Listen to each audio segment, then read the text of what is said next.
Hey there, my name is Bill and welcome to my tiny little workshop. Today we'll be discussing shipping pallets, these things right here. We're also going to go over how to safely use the wood from them in whatever project you might have in mind. So we'll start out talking about the production of shipping pallets and what sort of chemicals may or may not have been used in treating the wood itself. As far as their construction goes, most wooden shipping pallets are pretty simple. On the underside are thicker boards called stringers, and nailed to the top of the stringers are thinner pieces of wood called slats or deck boards. Historically, there have been two major treatment methods for making sure that pallet wood isn't harboring any harmful insect species, plant diseases, anything of that nature. They are chemical treatment and heat treatment.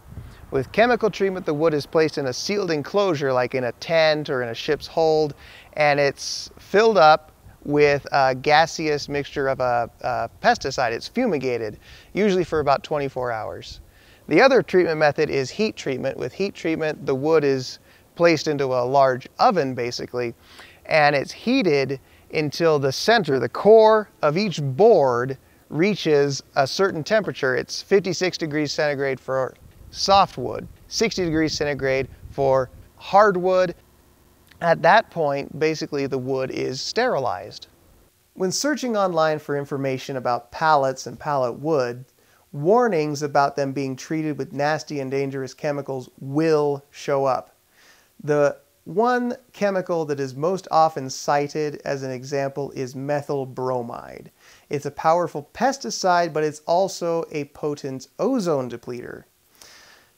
Because of fears about this particular chemical and some other concerns, a number of these websites, blogs, forum posts, they will take an extremely cautious approach, basically condemning all pallets as unsuitable for being in close proximity to humans. Dogs and cats living together, that sort of thing. Oh yeah, this is the stuff, methyl bromide. What did you say you were using for again? Farming? Pesticides? I don't care. Super powerful ozone depleter though. So how many cases can I put you down for? So I'm all for keeping nasty chemicals away from your family, but the thing that a number of forum posters and bloggers and internet commentators neglect to point out is that methyl bromide use in the United States basically ceased outright in January of 2005 when a ban was placed on it. There are some specific critical use exemptions that are still ongoing, but those are usually for farming and agriculture, and even those are due to expire. As far as American-made pallets that are intended to be used to ship things inside this country, that's 11 years that none of them have been treated with methyl bromide. That was outlawed. So it's going to be difficult nowadays to find an 11-year-old pallet. Most all of them have been recycled or put in a wood chipper or biodegraded naturally by this point in time. So it's going to be difficult to come across one, except in the case of a methyl bromide treated pallet that comes from outside the US and is shipped here. That does still happen. Even though a number of countries have enacted outright bans on methyl bromide, there are still a few that use it and their stuff can still wind up here. So we're going to show you how to identify those kinds of pallets so you can steer clear of them. Even though this example is a little faded, this is the kind of mark that's found normally on most international shipping pallets. Now let's take a closer look here and see if we can't figure out what each of these individual symbols might mean. IPPC stands for the International Plant Protection Convention. This is a treaty from 1951 which a number of countries have agreed to abide by. The goal of this treaty is to prevent the spread of pests and diseases to areas where they don't belong. On the topmost line, you will usually find a two-letter code that indicates the country of origin, in this example, China. And then after that, we'll usually follow a code that signifies the company where the pallet came from. MB stands for methyl bromide. HT stands for heat treated. DB stands for debarked. And KD stands for kiln dried. And this may be done to reduce the moisture content and thus the weight of the wood, to cut down on warping, or to reduce the chance for mold and mildew growth. DH stands for dielectric heated. Instead of being stuck in an oven and heated, the wood is essentially microwaved in order to kill any pests within. It heats from the inside out as opposed to traditional heat treatment, which works from the outside in. Other marks that may appear on the pallet, aside from the country of origin and company code, could include perhaps the date of manufacture, company logos, or even initials of other regulating bodies. If a pallet has no markings on it whatsoever, it generally means that it was intended for use inside the country in which it originated. Since I am in the US, that means that any pallet I come across without markings on it has been used only inside the United States and was not treated with methyl bromide because, remember, it is illegal to treat pallets made for use in the United States with methyl bromide. The history of any given pallet and its intended use when it was made can also make quite a difference. Quite a few blue painted pallets are used for shipping food to grocery stores. Since they were used many times before being recycled, they also have a chance for foodstuff to be spilled on them and vermin to run all over them. They are not recommended for use in home projects. So since it is very difficult to know the entire history of any given pallet, I generally try and source mine from places that won't have had any weird chemicals on hand.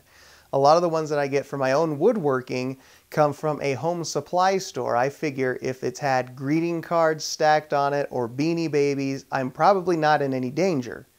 Other places where you're likely to come across decent pallets would include, say, a home improvement store, something along those lines.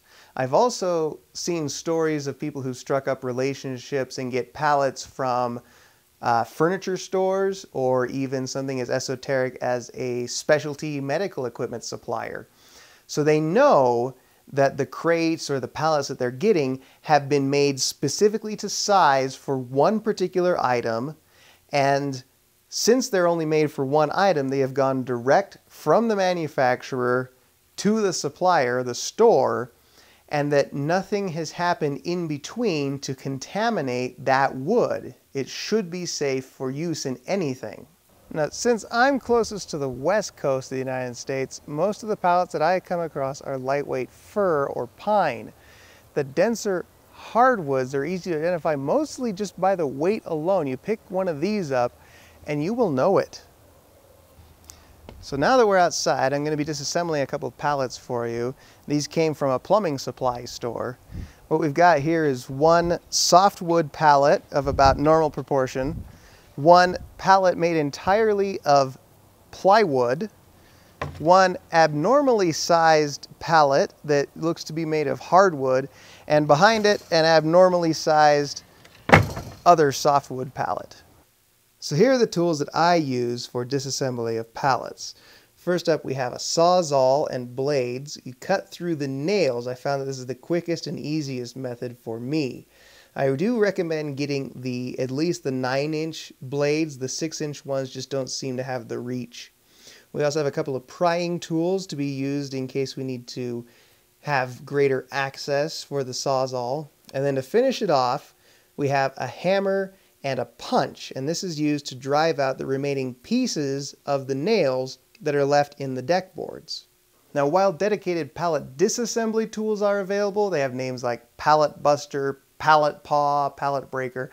I haven't used one, but I have found that attempting to pry apart most pallets just destroys the wood. So I'm going to try and pry one of these apart, and we'll see how it goes. This one isn't too bad. It's only got, looks like 2 or 3 nails on each side. So this one will actually pry apart pretty decently. This one's got 3 nails in it. This one might not be so bad either.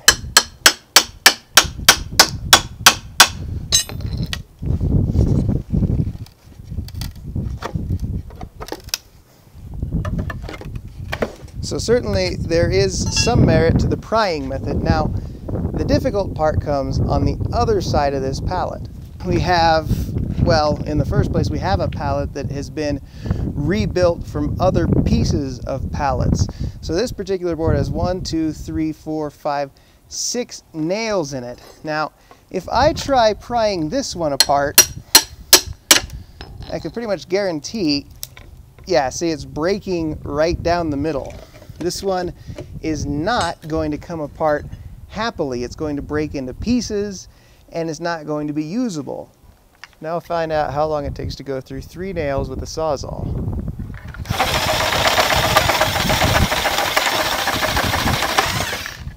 That long.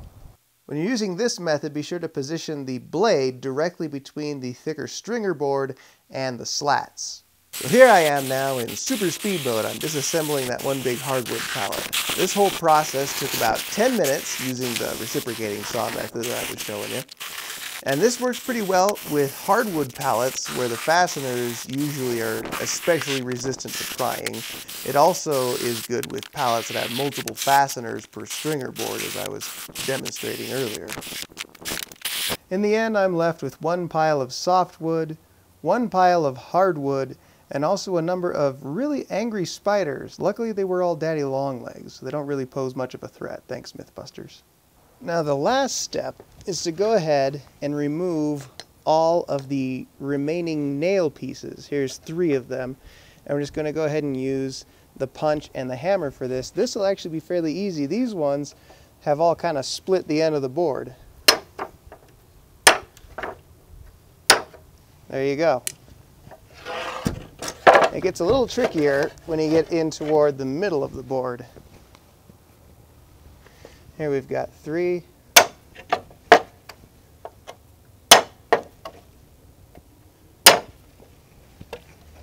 Even then, that wasn't too bad. Since we're discussing the use of a hammer and a punch, just a word about safety here. At least have safety glasses on. A number of years ago, I was using a hammer and a drift, much like this one, to drive something in a vehicle. And I hit the drift just too far off center, and a piece of it broke off and managed to lodge itself in my left arm. I didn't even realize what had happened at the time. The entry wound was so tiny that it took my brain a while to process what had happened. At first I thought something had just bounced off of it. And it is still there to this day. So at least wear safety glasses.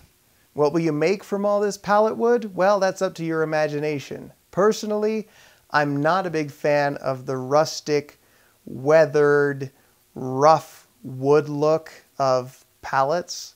So I will take and sand or plane or rip on a table saw to get the wood down to the dimensions that I need for whatever project I'm currently working on.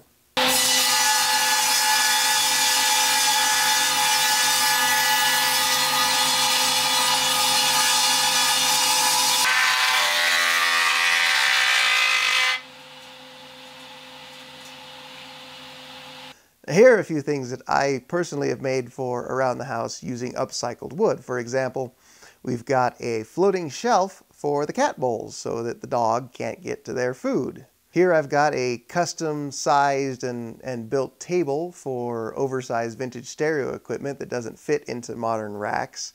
I finished it with a dark stain in satin. This one is a baby co-sleeper that I designed and built for our children. Fits right up next to the bed and you can get at them in the middle of the night. And here is a painted jewelry cabinet that I'm currently working on finishing for my wife. So you can see the variety of colors and finish choices that are available to you. Just a few final pointers here. If you come across a pallet that you'd like to use, always ask the business or property owner if it's okay for you to have it. Now, even though you aren't likely to come across a pallet treated with methyl bromide, if there are markings on the pallet, check them to be sure which method was used to treat the wood. If there's any evidence of spills, don't take a chance. You don't know what was spilled on it. It could have been something toxic. And always wear protective gear when disassembling pallets, no matter what method you use. Sawzall, pry bar, hammer and chisel, whatever it is. In the course of making this video, I disassembled maybe 3 pallets and I got at least 5 splinters. I normally wear gloves, but I didn't because I was in a hurry. So there you have it. Now you should be able to identify what pallets are likely safe to be used and how to disassemble them. I hope you can have some fun and make something great out of wood that's normally just thrown away.